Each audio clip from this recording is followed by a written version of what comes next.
Hello students, welcome to my channel pharmacy classes by Aarti ma'am, जहां पर आपको मिलेंगे बी फार्मा और डी फार्मा के सारे सब्जेक्ट के लेक्चर्स इजी पॉइंट वाइज जैसे आपको लिखने होते हैं एग्ज़ाम में। जो आज का हमारा टॉपिक है वो है बी फार्मा फोर्थ सेमेस्टर के मेडिसिनल केमिस्ट्री का फर्स्ट लेक्चर। अभी हम यूनिट सेकंड से स्टार्ट कर रहे हैं। जब unit second, third, fourth and fifth finish हो जाएंगे तो हम फिर यूनिट फर्स्ट को पढ़ेंगे। तो चलिए शुरू करते हैं। सेकेंड का फर्स्ट टॉपिक है drugs acting on autonomic nervous system. तो पहले हम देख लेते हैं नर्वस सिस्टम क्या होता है। तो नर्वस सिस्टम बेसिकली एक कॉम्प्लेक्स नेटवर्क होता है नर्व्स का और सेल का। इसका काम क्या होता है, तो ये डिफरेंट ऑर्गन्स जो होते हैं हमारी बॉडी के अंदर, जैसे हार्ट हो गया, रेस्पिरेटरी सिस्टम हो गया, तो उनसे मैसेज ले जाता है ब्रेन तक और ब्रेन से मैसेज ले जाता है ऑर्गन्स तक। अगर हम इसको ऐसे इजी लैंग्वेज में समझें तो हम यहाँ पे एक बार लिख लेते हैं ऑर्गन और यहाँ पर लिख लेते हैं ब्रेन। ब्रेन या स्पाइनल कॉर्ड दोनों में से किसी को भी मैसेज पहुँचा सकता है। तो जैसे ऑर्गन, सपोज करो ये हार्ट है और हार्ट अभी स्लो हो गया है, तो जब भी हार्ट स्लो हो जाएगा तो ब्लड वेसल्स में कम ब्लड जाएगा और ब्लड वेसल्स में कम ब्लड जाएगा तो ये सपोज करो यहाँ पे ये जो ऑर्गन है ये ब्लड वेसल्स हैं और अभी इनके पास कम ब्लड आ रहा है। जब इनके पास कम ब्लड आएगा तो ये क्या करेंगे, ब्रेन को मैसेज पहुँचाएंगे ना कि कम ब्लड आ रहा है। कम ब्लड का मतलब क्या हुआ, हाइपोटेंशन हो जाएगी ना, तो वो ब्रेन तक मैसेज पहुंचा देंगे। अब ये जो ब्रेन है ये ऑर्गन को मैसेज पहुंचाएगा। ये किसको मैसेज पहुंचाएगा, हार्ट को, कि तुम स्लो हो रहे हो, फास्ट हो जाओ, ब्लड वेसल्स के पास कम ब्लड पहुंच रहा है, उसने मुझे बोला है ठीक है। तो ऐसे ये मैसेज पहुंचाएगा ब्रेन या फिर स्पाइनल कॉर्ड। डिफरेंट ऑर्गन के साथ डिफरेंट चीज़ें होती हैं, तो यहाँ पे स्पाइनल कॉर्ड भी हो सकता है। तो ये मैसेज पहुंचाता है ऑर्गन को। अब ये जो दोनों मैसेज हैं ये दो डिफरेंट टाइप के न्यूरॉन्स से पास आउट होते हैं। जैसे जो ऑर्गन्स होते हैं उनसे जो ब्रेन या स्पाइनल कॉर्ड के लिए मैसेज जाता है उसको पास करता है एफरेंट न्यूरॉन, और जो ब्रेन से ऑर्गन के पास मैसेज जाता है उसको पास करता है इफरेंट न्यूरॉन। अब हम नेक्स्ट यहाँ पे आगे बढ़ते हैं। जो नर्वस सिस्टम होता है उसको भी दो पार्ट में डिवाइड कर लेते हैं, central nervous system and peripheral nervous system. तो सेंट्रल नर्वस सिस्टम के अंदर क्या आ जाएंगे, ब्रेन एंड स्पाइनल कॉर्ड, और पेरिफेरल नर्वस सिस्टम के अंदर क्या आ जाएंगे, बॉडी के इन दोनों चीज़ों को छोड़ के जितने भी बाकी के अदर ऑर्गन्स बचे वो आ जाएंगे पेरिफेरल नर्वस सिस्टम के अंदर। ये जो पेरिफेरल नर्वस सिस्टम है इसको फिर से सब डिवाइड कर लेते हैं, autonomic nervous system and somatic nervous system. Autonomic nervous system का मतलब क्या होता है, ये इनवॉल्यूंटरी होता है नेचर में। अब इसका मतलब क्या हुआ कि इसके जितने भी काम होते हैं इस नर्वस सिस्टम के उनको ये खुद ही करता है, हम नहीं करवाते इससे, ये खुद ही करता है। जैसे सपोज आपका हार्ट खुद ही काम करता है ना, आप थोड़े ना हार्ट को फोर्स करते हो कि तू पंप कर। जैसे आपका रेस्पिरेटरी सिस्टम है वो खुद ही सांस लेता रहता है ना, खुद ही ऑक्सीजन पास करता रहता है ना, आप थोड़े ना उसको बोलते हो कि सांसें पास कर या ऑक्सीजन पहुंचा वो वाली सेल के अंदर। या तो ऑटोनॉमिक नर्वस सिस्टम के अंदर वो सारे के सारे काम आते हैं जो हमारी मर्जी के बिना होते हैं, उनमें हमारा कोई हाथ नहीं होता। जो भी करता है नर्वस सिस्टम खुद ही करता है अपने आप। सोमैटिक नर्वस सिस्टम के अंदर वो सारे के सारे काम आते हैं जिनको हम खुद करते हैं, मतलब ये वॉल्यूंटरी होता है नेचर में। ये होता है वॉल्यूंटरी मतलब हम जो इसे कराएंगे ये वही करेगा। जैसे अगर तुम्हें किसी को चांटा मारना है तो आप खुद ही मारोगे ना उसको चांटा, ऐसे अपने आप तो लग नहीं जाएगा उसको चांटा, आप वॉल्यूंटर करके तब उसको चांटा मारोगे ना। या फिर जैसे अगर आपको भूख लगी है तो आप खुद खाना चबाओगे और फिर वो खाना आपके स्टमक में आप खुद ही उसको एंगल्फ करोगे, तब वो जाके पेट में जाएगा। यहाँ तक आपने काम कर दिया। लेकिन अब जब खाने का डाइजेशन होना है तो वो तो आप नहीं कराते ना, डाइजेशन तो अपने आप ही होता है स्टमक और इंटेस्टाइन के अंदर। तो वो जो डाइजेशन होने का प्रोसेस है वो क्या हो गया, ऑटोनॉमिक नर्वस सिस्टम के थ्रू। और लेकिन जो आप खा रहे हो, जो आप मैस्टिकेशन कर रहे हो, खाने को चबा रहे हो या आप एंगल्फ करके उसको स्टमक तक पहुंचा रहे हो, वो किसके अंदर आ गया, सोमैटिक नर्वस सिस्टम के अंदर। अब जो आपके सिलेबस में है, जैसे हम यहाँ पे देख रहे हैं ऑटोनॉमिक नर्वस सिस्टम, तो हमें यही वाला ही पढ़ना है। इसी के ऊपर जो ड्रग्स एक्ट करते हैं हमें यही वाला पढ़ना है। तो यहाँ पे आ जाते हैं ऑटोनॉमिक नर्वस सिस्टम पे। ये जो ऑटोनॉमिक नर्वस सिस्टम है ये भी दो पार्ट में डिवाइड किया गया है, parasympathetic nervous system and sympathetic nervous system. जो parasympathetic and sympathetic nervous system होते हैं इन दोनों के अपने अलग अलग काम होते हैं और इन दोनों के काम मोस्टली अपोजिट होते हैं। जैसे जिस चीज़ को ये इंक्रीज़ करेगा उस चीज़ को ये डिक्रीज़ करेगा, और जिस चीज़ को ये इंक्रीज़ करेगा उसको ये डिक्रीज़ करेगा। जैसे जो पैरासिम्पैथेटिक सिस्टम है ये बॉडी को अलाउ करता है स्ट्रेस के अंडर काम करने के लिए, और जो सिंपैथेटिक सिस्टम है वो फंक्शंस का मेंटेनेंस करता है। जैसे जो पैरासिम्पैथेटिक सिस्टम है ये प्रिपेयर करता है बॉडी को फाइट और फ्लाइट मूवमेंट के लिए, जबकि जो सिंपैथेटिक सिस्टम है वो बॉडी को कूल एंड काम रखता है। पैरासिम्पैथेटिक सिस्टम जो होता है इसका मेजर न्यूरोट्रांसमीटर होता है nor adrenaline, adrenaline and dopamine भी होते हैं पर नॉर एड्रीनलिन सबसे ज़्यादा मेजर होता है। इसका जो मेजर न्यूरोट्रांसमीटर होता है वो होता है एसिटाइल कोलिन, ACH मतलब एसिटाइल कोलिन। नेक्स्ट पढ़ते हैं। यहाँ पर ये जो जितना भी दिया हुआ है ये वही है जो मैंने अभी आपको ऊपर पढ़ाया है। जैसे नर्वस सिस्टम है वो एक कॉम्प्लेक्स नेटवर्क है नर्व्स का और सेल्स का। इसका काम क्या होता है, तो ये कैरी करता है messages to and from brain, मतलब ब्रेन को पहुंचाता भी है और ब्रेन से वापस लेके भी आता है, ब्रेन या स्पाइनल कॉर्ड से, कहाँ पर, वेरियस पार्ट्स ऑफ बॉडी के लिए। अब ये जो सिस्टम होता है नर्वस सिस्टम इसको भी हम दो पार्ट में डिवाइड करते हैं ना, ऊपर आपने क्लासिफिकेशन देखा था CNS में और PNS में। CNS जो होता है ये किस किस का बना होता है, ब्रेन और स्पाइनल कॉर्ड का, और PNS किसका बना होता है, ANS और SNS का, मतलब ब्रेन और स्पाइनल कॉर्ड के अलावा जितनी भी चीज़ें बची वो सब बना हुआ होता है PNS का। अभी जो ANS है वो इनवॉल्यूंटरी होता है नेचर में, मतलब हम इस पर कुछ नहीं कराते, ये सारा काम खुद से ही करता है, और जो एक्टिविटी होती है इस सिस्टम की वो ऑटोमेटिकली मेंटेन्ड होती है, ऑटोमेटिकली, हमें नहीं कराना कुछ भी, अपने आप करते रहते हैं ये। अभी इसके बाद अगर ANS के बारे में बात करें तो इसके दो डिविजन्स होते हैं, जैसे हमने ऊपर पढ़े थे, एक सिंपैथेटिक और एक पैरासिम्पैथेटिक। जो सिंपैथेटिक सिस्टम होता है वो ज़्यादा डिस्ट्रीब्यूट होता है as compare to parasympathetic system. इसके जो न्यूरोट्रांसमीटर होते हैं वो भी तो ज़्यादा ही होते हैं। इसके पास एड्रीनलिन होता है, नॉर एड्रीनलिन होता है और डोपामीन होता है, जबकि जो पैरासिम्पैथेटिक सिस्टम होता है उसके पास क्या होता है, एसिटाइल कोलिन, एक ही होता है उसके पास बस न्यूरोट्रांसमीटर। तो आप ऐसे समझ लेना कि जिसके पास कम न्यूरोट्रांसमीटर हैं वो कम वाइडली डिस्ट्रीब्यूटेड है और जिसके पास ज़्यादा न्यूरोट्रांसमीटर हैं वो ज़्यादा वाइडली डिस्ट्रीब्यूटेड है। अब इसके बाद में वैसे तो बहुत सारे बॉडी के ऑर्गन्स जो होते हैं उसके पास ये दोनों ही सिस्टम्स होते हैं, सिंपैथेटिक भी और पैरासिम्पैथेटिक भी, और जो एक्शंस होते हैं सिंपैथेटिक और पैरासिम्पैथेटिक सिस्टम के वो अपोजिट होते हैं, जैसे मैं बता रही थी। जैसे जो सिंपैथेटिक सिस्टम होता है वो हार्ट को स्टिमुलेट करता है, जबकि जो पैरासिम्पैथेटिक सिस्टम होता है वो हार्ट को डिप्रेस करता है।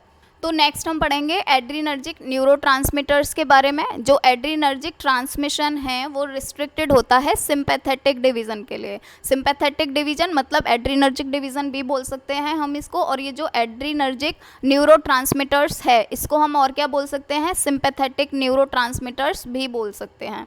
अब तीन क्लोजली रिलेटेड एंडोजीनियस कैटेकोलामाइंस होते हैं, जैसे nor adrenaline, adrenaline and dopamine. ये यहाँ पर कैटेकोलामाइन वर्ड क्यों लिखा गया है तो वो हम यहाँ पर समझ लेते हैं। कैटेकोलामाइंस ये दो वर्ड हो गए ना इसमें, कैटेकोलामाइन, ठीक है, एक तो हो गया कैटेकॉल और एक हो गया अमाइन। तो मतलब इसमें कैटेकॉल का स्ट्रक्चर होगा, क्या होता है कैटेकॉल का स्ट्रक्चर, यहाँ पर दो OH ग्रुप होते हैं ना, तो ये हो गया कैटेकॉल का स्ट्रक्चर, और इसमें एक अमाइन ग्रुप भी होगा, मतलब एक NH2 ग्रुप भी होगा। तो ये NH2 ग्रुप कहाँ पर अटैच्ड होता है, ये NH2 ग्रुप अटैच्ड होता है यहाँ पर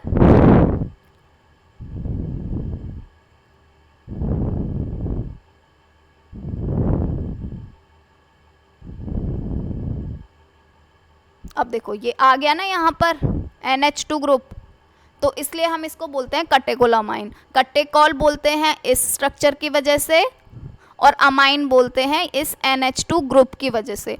अब ये तीनों जो स्ट्रक्चर हैं, चाहे वो नॉर एड्रीनलिन हो, चाहे वो एड्रीनलिन हो, चाहे वो डोपामीन हो, ये तो तीनों ही स्ट्रक्चर्स के अंदर ये वाला आपको कॉमन स्ट्रक्चर मिलेगा ही मिलेगा। जैसे ये वाला जो स्ट्रक्चर है ये है नॉर एड्रीनलिन का, जो एड्रीनलिन होता है उसमें कुछ डिफरेंस नहीं होता, बस यहाँ पर एक CH3 ग्रुप और ऐड हो जाता है। और जो डोपामीन होता है उसमें क्या होता है, उसमें ये OH ग्रुप नहीं होता, बस इतना डिफरेंस होता है, वरना ये इतना तो सेम ही होता है, इतना एग्जैक्ट सेम होता है इतना तो। इसके बाद आगे देखते हैं हम सिंथेसिस ऑफ कैटेकोलामाइन। ये आपके सिलेबस में दी हुई है और ये बहुत इंपॉर्टेंट भी है। Synthesis of catecholamines and catabolism of catecholamines, ये दोनों ही बहुत ज़्यादा इंपॉर्टेंट है क्योंकि ये आते हैं एग्जाम में।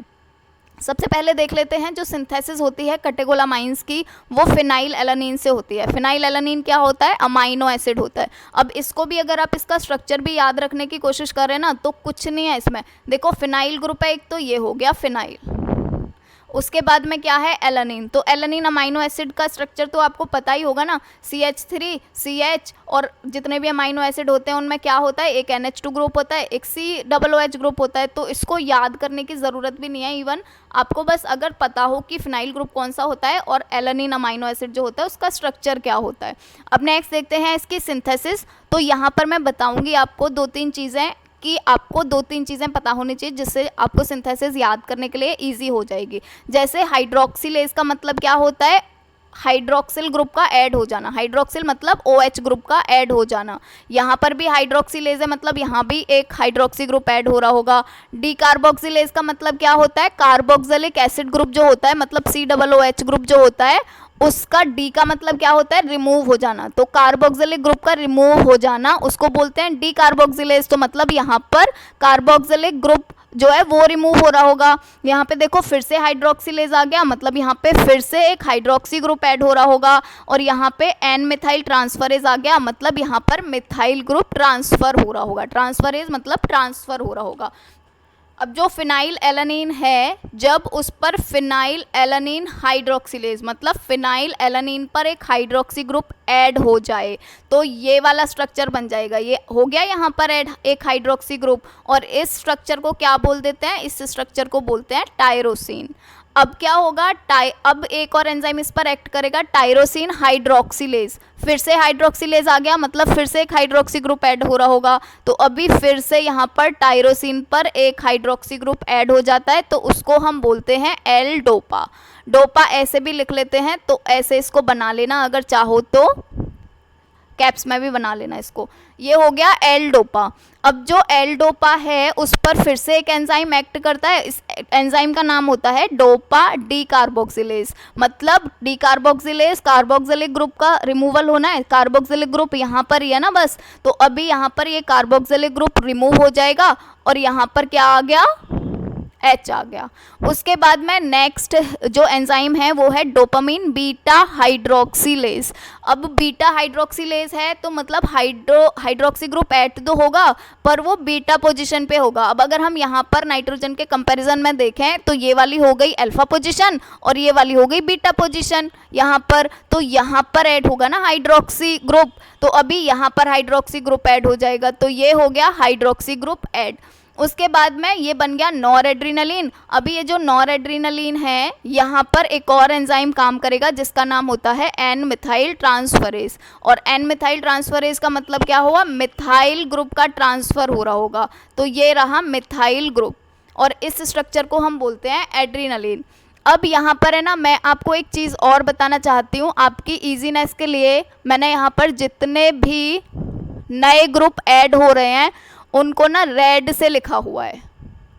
जैसे यहाँ पर आप देखोगे ये नया ग्रुप ऐड हुआ है, इसको छोड़कर बस सब में, इसमें मैं थोड़ा भूल गई थी। तो जैसे यहाँ पर देखोगे हाइड्रोक्सी ग्रुप ऐड हुआ है, फिर सेकंड में देखोगे यहाँ पर डिकार्बोक्सिलेशन हुआ था, यहाँ थर्ड में देखोगे यहाँ पर हाइड्रोक्सी ग्रुप ऐड हुआ है और यहाँ फोर्थ में देखोगे मिथाइल ग्रुप ऐड हुआ है। तो जितने भी ग्रुप्स ऐड हुए हैं वो सारे के सारे आपको रेड से मिलेंगे। और ये अभी नहीं, आगे जितने भी लेक्चर्स आएंगे सब में आपको यही मिलेगा। मैं कोशिश करूँगी इसी फॉर्म में ही बनाऊँ। जितने भी एंजाइम है यहाँ पर वो लिखे हुए हैं ब्लैक से, जैसे आप देखोगे, और जो भी ड्रग्स के नाम हैं वो लिखे हुए हैं ब्लू से। तो मैं आगे जितने भी मेरे लेक्चर्स आएंगे उनमें मैं यही फॉर्मेट ही फॉलो करने वाली हूँ। ताकि आपको दिक्कत ना हो याद करने के लिए। अब हम यहाँ पर देखेंगे जो फिनाइलएलानिन से टायरोसिन बनता है, ये बनता है लिवर के अंदर। उसके बाद में ये जो टायरोसिन है इससे डोपामीन बनता है एड्रीनर्जिक न्यूरॉन साइटोप्लाज्म में। ये हम अभी आगे देखेंगे यहीं पर ही। नेक्स्ट ये जो डोपामीन है इससे नॉरएड्रेनालिन बनता है इनसाइड द वेसाइकल, और नॉरएड्रेनालिन से एड्रेनालिन बनता है एड्रिनल मेड्यूला सेल के अंदर। इसके बाद में भी ये जो टायरोसिन है इससे जो एल डोपा बनता है टायरोसिन हाइड्रोक्सिलेज की वजह से, यही रेट लिमिटिंग स्टेप होता है। मतलब जब भी ज़्यादा कॉन्सेंट्रेशन हो रहा होगा नॉरएड्रेनालिन का या एड्रेनालिन का, तो ये जो एंजाइम है ये इस एंजाइम को इनहिबिट कर देती है बॉडी, और जब ये वाला एंजाइम इनहिबिट हो जाएगा तो मतलब यहाँ से आगे ये वाला स्टेप हो ही नहीं पाएगा, एल डोपा बन ही नहीं पाएगा, और जब एल डोपा नहीं बन पाएगा तो आगे के कोई स्टेप नहीं हो पाएंगे और नॉरएड्रेनालिन एंड एड्रेनालिन बनेंगे नहीं। तो ये होता है रेट लिमिटिंग स्टेप। अब यहाँ पर ये जो जितनी भी चीज़ें हैं वो यही हैं जो मैंने यहाँ पर ऑलरेडी बता दी हैं, यहाँ पर लिखी हैं, ताकि आप अगर नोट्स बनाना चाहें तो यहाँ से देख के नोट्स बना सकते हैं। इसके बाद नेक्स्ट पढ़ेंगे कैटाबॉलिज्म ऑफ कैटेकोलामाइंस। ये आपके एग्जाम में जब भी आएगा तो ये कैसे भी आ सकता है, ऐसे भी आ सकता है right about catabolism of catecholamines, ऐसे भी आ सकता है right about metabolism of catecholamines, और ऐसे भी आ सकता है right about degradation of catecholamines. तो कोई भी क्वेश्चन आए उसका मीनिंग वही है। अब ना यहाँ पर एक थोड़ी सी ईजीनेस के लिए मैंने यहाँ पर ये ऐड कर दिया है कि जो एड्रेनालिन और नॉरएड्रेनालिन है वही तो दोनों मेन न्यूरोट्रांसमीटर्स होते हैं एड्रीनर्जिक सिस्टम के। इन्हीं दोनों का तो हमें डिग्रेडेशन पढ़ना है या इन्हीं दोनों का तो कैटाबॉलिज्म पढ़ना है। तो इनका कैटाबॉलिज्म के बाद में जो मेन प्रोडक्ट बनते हैं वो ये 3 बनते हैं। हो सकता है 2 नंबर में पूछने के लिए आ जाए कि after catabolism of catecholamines what metabolites are formed, तो जिससे कि आपको यहाँ पे पता चल जाए, आप लिख पाओ कि 3 बनते हैं वीएमए, मेटानेफ्रिन एंड नॉरमेटानेफ्रिन। और ये बनते किस एंजाइम की वजह से हैं, तो 2 मेन एंजाइम होते हैं कॉम्प्ट एंड माओ। जो कॉम्प्ट होता है उसका मीनिंग होता है कटेकॉल ऑर्थोमिथाइल ट्रांसफरेज, और माओ का मतलब होता है मोनोअमीन ऑक्सीडेज। अब हम यहाँ पर पढ़ लेते हैं इसका कैटाबॉलिज्म।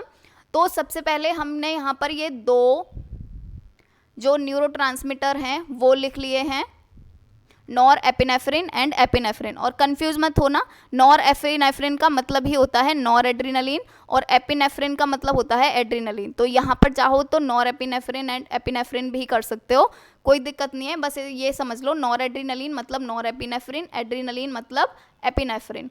तो यहाँ पर आपको एक चीज़ याद रखने की ज़रूरत है, अगर आपको इनका फुल फॉर्म पता है तो सिंथेसिस में बहुत हेल्प हो जाएगी। जैसे अगर आपको पता है कटेकॉल ऑर्थोमिथाइल ट्रांसफरेज, तो देखो ऑर्थोमिथाइल ट्रांसफरेज का मतलब क्या हुआ, ये हो गई ऑर्थो पोजीशन, मतलब यहाँ पर एक मिथाइल ग्रुप ट्रांसफर हो जाएगा। कटेकॉल का स्ट्रक्चर तो है ये कटेकॉल ही तो है। ऑर्थोमिथाइल ट्रांसफरेज का मतलब क्या हुआ, ऑर्थो पोजीशन पर एक मिथाइल ग्रुप ऐड हो जाएगा। तो जैसे देखो यहाँ पर ऑर्थो पोजीशन पर एक मिथाइल ग्रुप आ गया है बस, वैसे ही यहाँ पर भी कॉम्प्ट एक्ट कर रहा है। तो कॉम्प्ट के एक्ट करने का मतलब क्या हुआ, कटेकॉल ऑर्थोमिथाइल ट्रांसफरेज, मतलब यहाँ पर एक मिथाइल ग्रुप ऐड हो जाएगा। तो इसमें बस यहाँ पर एक मिथाइल ग्रुप ऐड हो गया ना बस।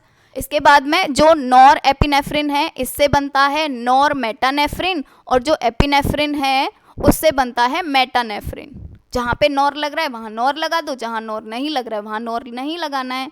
इसके बाद में ये जो नॉर मेटानेफ्रिन है या मेटानेफ्रिन है, तो इन दोनों से बनता है मोपगल, और ये बनता है माओ के एक्ट करने की वजह से। माओ का मतलब क्या होता है, मोनोअमीन ऑक्सीडेज, और इसका मतलब क्या हुआ, जो अमीन ग्रुप है, ये है ना अमीन ग्रुप या अमाइनो ग्रुप, तो मतलब ये जो अमाइन ग्रुप है इसका ऑक्सीडेशन हो जाएगा, मोनो अमीन ऑक्सीडेज। तो मतलब जो अमीन ग्रुप है उसका ऑक्सीडेशन हो जाएगा। तो अभी यहाँ पर ये जो NH2 ग्रुप है आपको बस क्या करवाना है, सॉरी ये वाला पूरा आपको इसका ऑक्सीडेशन कराना है बस। तो देखो ये यहाँ पे इसका ऑक्सीडेशन हो गया और दोनों जगह पर क्या आ गया, एल्डिहाइड ग्रुप आ गया। इसके बाद में क्या होता है, इसके बाद में हम यहाँ से पढ़ेंगे कि यहाँ पे क्या होता है, इसके बाद में हम आगे चलेंगे कि आगे क्या क्या होता है। इसके बाद में ना यहाँ पर ये जो नॉरमेटानेफ्रिन है या एपिनेफ्रिन है, इस पर जब कॉम्ट एक्ट करता है वो तो हमने पढ़ लिया। अब नेक्स्ट पढ़ेंगे इस पे अगर माओ एक्ट करता है तो क्या होता है। माओ का मतलब क्या होता है, वही मोनोअमीन ऑक्सीडेज, मतलब जो ये अमाइनो ग्रुप हैं इनका क्या हो जाना है, इनका ऑक्सीडेशन हो जाना है। और अमाइनो ग्रुप के ऑक्सीडेशन होने पे क्या बनेगा, CHO बनेगा। तो यहाँ पर बस हमने सिंपल CHO बना दिया है, ये वाले ग्रुप को रिमूव करके और ये वाले ग्रुप को रिमूव करके। ये क्या बनता है, डोपगल। इनका भी जो मीनिंग है, जो फुल फॉर्म है वो आगे मैंने दिया हुआ है, तो आप वहाँ से भी देख सकते हैं। जैसे ये डोपगल है तो डोपगल का मीनिंग होता है 3,4 डाईहाइड्रोक्सी फिनाइल ग्लाइकोएल्डिहाइड। इसके बाद में ये डोपगल बन गया। अभी डोपगल पे एक्ट करता है AR, और AR का मीनिंग क्या होता है, एल्डिहाइड रिडक्टेज। तो ये जो एल्डिहाइड ग्रुप है इसका रिडक्शन होना है। अभी एल्डिहाइड ग्रुप रिडक्शन होके क्या बनाएगा, एल्कोहल बनाएगा। तो यहाँ पर आपने क्या लिख देना है, CH2OH लिख देना है बस। अब ये बन गया डोपैक। डोपैक जो होता है उस पर फिर से कॉम्ट एक्ट करेगा। कॉम्ट मतलब कटेकॉल ऑर्थो मिथाइल ट्रांसफरेज, मतलब यहाँ पर एक मिथाइल ग्रुप ट्रांसफर होना है ऑर्थो पोजीशन पे, तो ये बस यहाँ पे एक मिथाइल ग्रुप ऐड कर देना है और ये बन गया मोपैक। अब ये जो मोपैक है यहाँ पर एक्ट करता है ADH। ADH मतलब एल्कोहल डिहाइड्रोजनेज, मतलब ये जो एल्कोहल है इसका डिहाइड्रोजनेशन हो जाएगा, और जब इसका डिहाइड्रोजनेशन हो जाएगा तो ये क्या बना लेगा, एल्डिहाइड ग्रुप बना लेगा। तो बस आपने यहाँ पे एल्डिहाइड ग्रुप बना लेना है। इसके बाद में यहाँ तक हमने यहाँ से भी पढ़ा था और अभी हमने इसको ऐसे भी पढ़ लिया कि ये भी फाइनली यही ही बनाते हैं, मतलब क्या प्रोडक्ट बनता है फाइनली, मोपगल बनता है दोनों जगह। अब ये जो मोपगल है इस पर जब AD एक्ट करता है, AD का मतलब क्या होता है, एल्डिहाइड डिहाइड्रोजनेज, तो इस पर जब AD एक्ट करेगा तो ये इसको कन्वर्ट कर देगा मोपगल को VMA में। और ये जो VMA है इसका मतलब क्या होता है, वेनिलिल मैंडलिक एसिड। वैसे ही यहाँ पर होगा मोपगल पे सिंपल, ये जो AD है मतलब एल्डिहाइड डिहाइड्रोजनेज, ये एक्ट करेगा और ये कन्वर्ट हो जाएगा VMA में, मतलब वेनिलिल मैंडलिक एसिड में। अब ये जो यहाँ पर है पूरा का पूरा वो वही है जो इसकी कैटाबॉलिज्म है ऊपर, जो मैं अभी बता रही थी, पूरा का पूरा वही है। आपको नोट्स बनाने हैं तो आप इधर से नोट्स बना सकते हैं, क्योंकि आपको ये तो लिखना ही है जो अभी ये ऊपर बायोसिंथेसिस, ये जो ऊपर यहाँ पर कैटाबॉलिज्म है ये तो आपको लिखनी ही है, पर आपको साथ में एग्जाम में ये भी लिखना होता है ना, थ्योरी भी लिखनी होती है ना, तो आप यहाँ से थ्योरी देख लेना। वैसे आपको अगर कैटाबॉलिज्म याद है, ऊपर वाली रिएक्शंस याद हैं, तो आपको याद ये वाली चीज़ें तो याद रखने की ज़रूरत नहीं है ना, क्योंकि ये तो आप खुद भी बना ही सकते हो ना, ये तो आप खुद भी लिख ही सकते हो। अब यहाँ पर ये जितनी भी चीज़ें हैं, ये जो ऊपर एंजाइम्स थे उनके नाम है, यहाँ पर जो मैंने ऊपर शॉर्ट में दे रखे हैं वो यहाँ पर अच्छे से लिख दिए हैं ताकि आपको कोई दिक्कत ना आए, आपको सारे एंजाइम्स के नाम याद हों। नेक्स्ट पढ़ेंगे एड्रीनर्जिक रिसेप्टर्स और उनका डिस्ट्रीब्यूशन। तो एड्रीनर्जिक रिसेप्टर्स जो होते हैं, देखो रिसेप्टर्स शायद आपको पता नहीं होगा तो मैं एक बार आपको समझा देती हूँ। जैसे आपने ऊपर ऑलरेडी पढ़ा हुआ है कि सिंथेसिस कैसे होता है नॉरएड्रेनालिन का, तो नॉरएड्रेनालिन का सिंथेसिस होता है फिनाइल एलानिन से, और ये जो फिनाइल एलानिन है इससे क्या बनता था, टायरोसिन बनता था, और ये कहाँ बनता था, लिवर के अंदर बनता था ना, तो ये लिवर के अंदर बन गया टायरोसिन। अभी जो टायरोसिन है वो आ गया एड्रीनर्जिक न्यूरॉन के पास, और ये एड्रीनर्जिक न्यूरॉन के पास आकर और ये वाले ट्रांसपोर्टर के थ्रू चला जाता है एड्रीनर्जिक न्यूरॉन के अंदर। एड्रीनर्जिक न्यूरॉन के बाद में अब सारी प्रोसेस स्टार्ट होंगी, जैसे तुमने पढ़ा था टायरोसिन से डोपामिन कहाँ पे बनता है, एड्रीनर्जिक न्यूरॉन के अंदर। तो वो ये वाली चीज़ है जो मैं आपको बता रही थी कि आगे आएगा तब मैं समझाऊंगी। टायरोसिन से डोपामिन का फॉर्मेशन हो रहा है एड्रीनर्जिक न्यूरॉन के अंदर, या हम ऐसे भी बोल सकते हैं एड्रीनर्जिक न्यूरॉन के साइटोप्लाज्म के अंदर। तो टायरोसिन से बनता है एल-डोपा और एल-डोपा से बनता है डोपामिन। फिर ये जो डोपामिन है ये जाता है वेजाइकल के अंदर, ये जो पूरी है ये क्या है, वेजाइकल। ये डोपामिन जाता है वेजाइकल के अंदर, और वेजाइकल के अंदर जाकर डोपामिन का कन्वर्जन हो जाता है नॉरएड्रेनालिन में। अब ये जो नॉरएड्रेनालिन बना है डोपामिन से, वो कहाँ पर बना है, वेजाइकल के अंदर। आप लिखते हो ना वहाँ पर ऊपर, डोपामिन से नॉरएड्रेनालिन में, डोपामिन का नॉरएड्रेनालिन में कन्वर्जन हुआ वेजाइकल के अंदर। अब ये कन्वर्जन हो गया, कन्वर्जन होने के बाद में ये जो नॉर एड्रीनलिन है वो यहाँ पर एड्रीनर्जिक न्यूरॉन साइटोप्लाज्म में आ जाता है, ये आ गया और फिर ये हो जाता है रिलीज, यहाँ से ये रिलीज हो गया नॉर एड्रीनलिन। अब ये नॉर एड्रीनलिन बाइंड करता है दो रिसेप्टर के साथ, alpha receptor and beta receptor के साथ। ये होता है पूरा का पूरा प्रोसेस। इसके बाद में यहाँ पर मैं आपको एक दो चीज़ें और बताना चाहूँगी, क्योंकि आगे भी आएंगी ये चीज़ें, तो आपको थोड़ी थोड़ी हेल्प मिल जाए। सारी चीज़ें तो नहीं बताऊँगी, वो हम आगे ही डिस्कस करेंगे। जो यहाँ पर इंपॉर्टेंट है वो चीज़ें बता देती हूँ। जैसे ये जो नॉर एड्रीनलिन है, इसका जो डिग्रेडेशन है या जो कैटाबॉलिज्म है वो किसकी वजह से हो रहा था? माओ और कॉम्प्ट दो एंजाइम रिस्पॉन्सिबल थे ना, तो देखो वो ये दो एंजाइम हैं, ये रहा माओ और ये रहा कॉम्प्ट।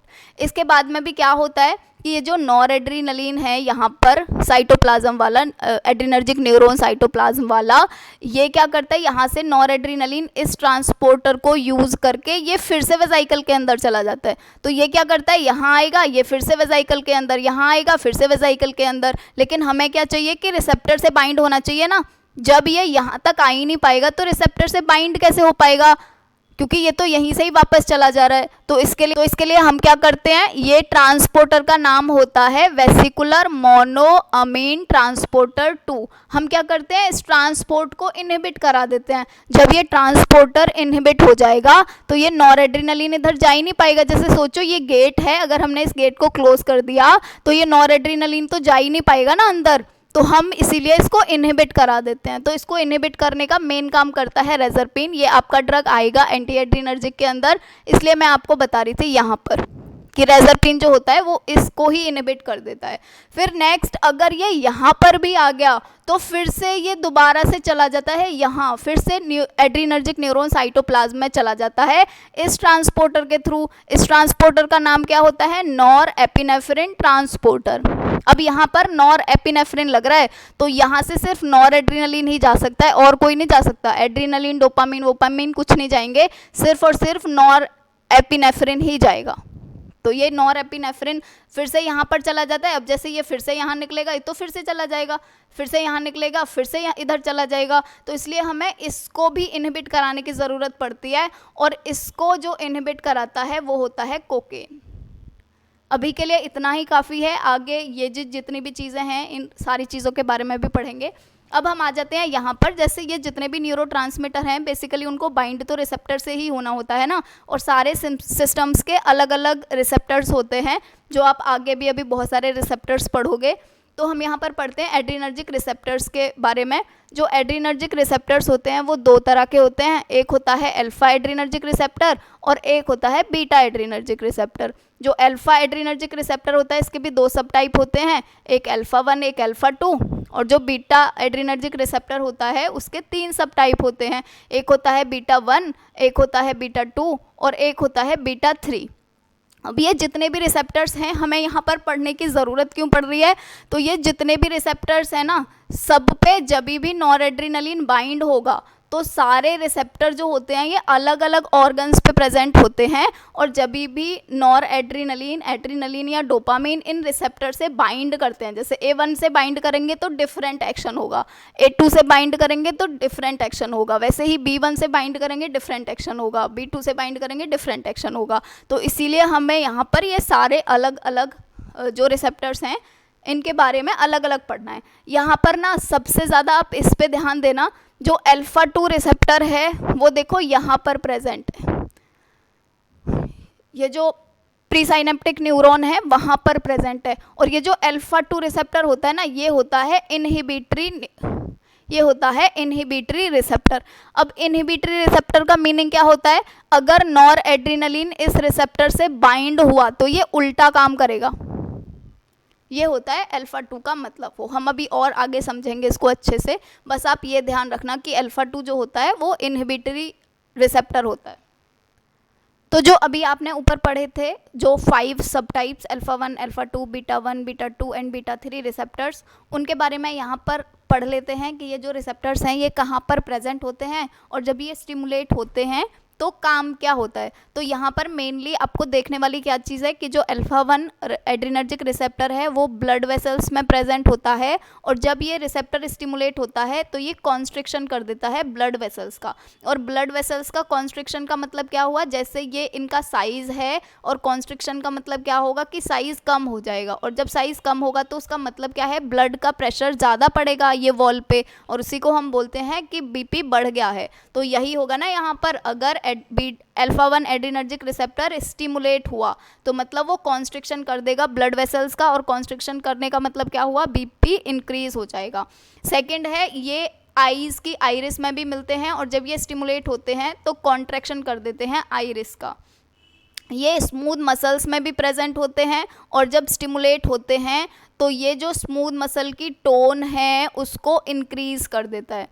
इसके बाद में पढ़ेंगे अल्फा 2 एड्रीनर्जिक रिसेप्टर के बारे में। तो अल्फा 2 एड्रीनर्जिक रिसेप्टर जो होता है ये पैंक्रिएटिक बीटा सेल में प्रेजेंट होता है, और पैंक्रिएटिक बीटा सेल अगर स्टिमुलेट होती हैं अल्फा एड्रीनर्जिक रिसेप्टर की वजह से, और ये जब स्टिमुलेट होता है तो ये इंसुलिन के सिक्रीशन को कम कर देता है, डिक्रीज कर देता है, और इंसुलिन का सिक्रीशन कम होगा, इसका मतलब क्या हुआ, जो ब्लड ग्लूकोज लेवल है वो इंक्रीज हो जाएगा। नेक्स्ट है कि अल्फा 2 रिसेप्टर जो होता है ये एक इनहिबिटरी रिसेप्टर होता है। जैसे मैं आपको ऊपर बता रही थी ना, जो प्री साइनेप्टिक न्यूरॉन होता था ये पोस्ट साइनेप्टिक हो गया या इफेक्टर सेल हो गई, तो ये यहाँ पर प्रेजेंट होता था ना अल्फा 2 रिसेप्टर, और ये इनहिबिटरी रिसेप्टर होता है। इनहिबिटरी मतलब अगर ये स्टिमुलेट हुआ तो ये इनहिबिशन वाला काम करेगा, प्री साइनेप्टिक या प्री जंक्शनल न्यूरॉन पे प्रेजेंट होता है, जैसे मैं यहाँ पर आपको बता रही थी। फिर ये हमें पोस्ट साइनेप्टिक न्यूरॉन पे भी मिलता है, मतलब यहाँ पर भी होता है। अल्फा 2 रिसेप्टर आपने 2 सबटाइप्स पढ़े थे, अल्फा और बीटा, उसमें से ये अल्फा 2 भी प्रेजेंट होता है पोस्ट साइनेप्टिक न्यूरॉन पर या इफेक्टर सेल पर, और ये कुछ सर्टेन ब्लड वेसल्स में भी प्रेजेंट होता है, और जब ये स्टिमुलेट होता है तो वैसो कॉन्स्ट्रिक्शन कर देता है। सेम जो अल्फा 1 करता था वैसो कॉन्स्ट्रिक्शन, ये भी वैसो कॉन्स्ट्रिक्शन ही करता है। नेक्स्ट हम पढ़ेंगे बीटा 1 रिसेप्टर के बारे में। जो बीटा 1 रिसेप्टर होता है वो हार्ट पे मिलता है, ये सबसे ज़्यादा इम्पॉर्टेंट है बीटा 1 रिसेप्टर, क्योंकि हम इसको बहुत ज़्यादा यूज़ करते हैं मेडिसिन पॉइंट ऑफ व्यू से। तो जो बीटा 1 रिसेप्टर है वो हार्ट पर प्रेजेंट होता है, और जब ये स्टिमुलेट होता है तो ये हार्ट को भी स्टिमुलेट कर देता है। सेकेंड है कि ये जक्स्टा ग्लोमेरुलर सेल जो होती हैं किडनी में, ये वहाँ पर भी प्रेजेंट होता है, और जब ये स्टिमुलेट होता है तो रेनिन का रिलीज इंक्रीज कर देता है। बीटा 2 एड्रीनर्जिक रिसेप्टर्स जो होते हैं ये स्मूथ मसल्स में पाए जाते हैं। कहाँ कहाँ की स्मूथ मसल्स में, bronchial smooth muscles, uterine smooth muscles, vascular smooth muscle and gastrointestinal smooth muscle. और जब ये स्टिमुलेट होते हैं तो ये रिलैक्सेशन कर देते हैं स्मूथ मसल्स का, मतलब अगर ये यहाँ पर बीटा 2 रिसेप्टर पे जाके नॉरएड्रेनालिन या एड्रेनालिन बाइंड करेंगे तो स्मूथ मसल्स का रिलैक्सेशन हो जाएगा। ये लिवर में प्रेजेंट होते हैं, और लिवर में क्या करते हैं, अगर इनका स्टिमुलेशन हुआ तो लिवर में जाकर ये ग्लाइकोजेनोलाइसिस को इंक्रीज कर देते हैं। ग्लाइकोजेनोलाइसिस मतलब ग्लाइकोजन का कन्वर्जन ग्लूकोज के अंदर, तो यहाँ पर भी ग्लूकोज का लेवल बढ़ जाएगा ब्लड के अंदर। नेक्स्ट देखेंगे कि ये स्केलेटल मसल्स में भी मिलते हैं, और स्केलेटल मसल्स में अगर स्टिमुलेट होते हैं बीटा 2 रिसेप्टर तो ये वहाँ पर कॉन्ट्रैक्शन कर देते हैं स्केलेटल मसल्स का।